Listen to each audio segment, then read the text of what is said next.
Hello everyone, how are you doing? This is MD Tech here with another quick tutorial. In today's tutorial I'm going to show you guys how to resolve if your power or battery icon is missing on your Windows 10 computer. So this should hopefully be a pretty quick tutorial, and without further ado, let's jump right into it.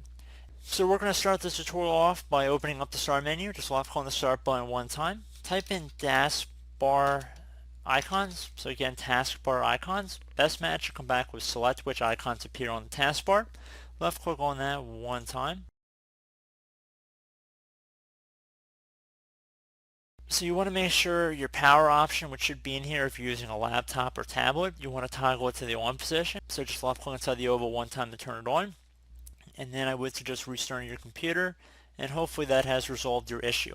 So as always, thank you guys for watching. Do hope I was able to help you out, and I do look forward to catching you all in the next tutorial. Goodbye.